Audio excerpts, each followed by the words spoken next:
Čia dabar vyksta diskusija prie dirvožemio profilio. Yra atveriamas dirvožemio profilis, mes iškasame iki 2 metrų gylio kasinį ir sienelę vertikalę, gražiai nusivalę, apžiūrime. Ir tada mes tai, ką matome, bandome įvardinti. Tyrinėjame sluoksnius, identifikuojame juos, nagrinėjame ir diagnozuojame, kaip tai daro gydytojai, pasakoja Aleksandro Stulginskio universitete dėstantis Rimantas Vaisvalavičius.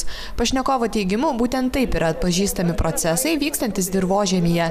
Iš iškasto profilio imami mėginiai, jie apžiūrimi išoriškai, tyriami chemiškai laboratorijose. Pašnekovo teigimu, vieta tokiam profiliui iškasti yra pasirenkama neatsitiktinai. Profilis, jisai kasamas ne bet kur, bet kasamas toje vietoje, kuri būdinga yra tai teritorijai.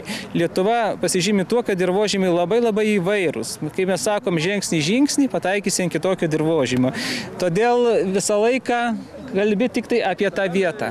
Toj vietoj vienas pavadinimas, už kelių metrų gali būti jau kitoks dirvožemis. Klaipėdos universiteto botanikos sodo dirvožemio dangos vertinimas vyko vienos iš kasmetinių jau 11 metus pajūryje vykstančių ekspedicijų metu.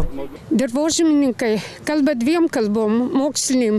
Viena savo šaliai, Lietuvai, šalys turi savo nacionalinės klasifikacijas, o tarptautiniam lygmenyje yra vieninga tarptautinė klasifikacija, tačiau tai nėra, tai yra kintanti, tobulinama kasmet klasifikacija ir mes savo nacionalinę klasifikaciją turime derinti. Ir per 20 metų paskutinių nepriklausomos Lietuvos dirvožemininkų draugija kaip tik ir daro šitą darbą.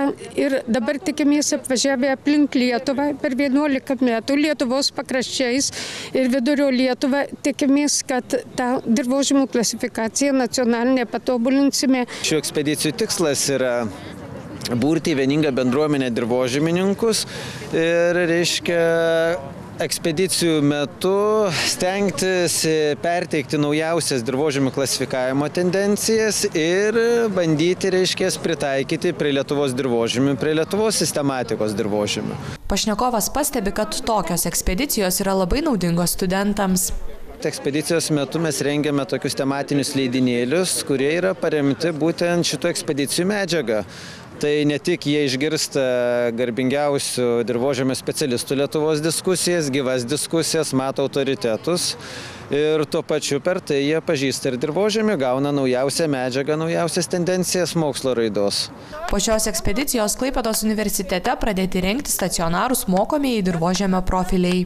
Sode apsilankantys studentai galėtų čia akivaizdžiai, ne iš knygų, ne iš kažkokių tai, sakysim, paveiksliukų pamatyti, natūraliai pamatyti natūroje dirvožemį. Dirvožemio sluoksnius ir, vienu žodžiu, pastatysim tam tikrus stendus ir padarysim stogelius, kad tie profiliai iš tikrųjų išliktų kuo ilgesnį laiką.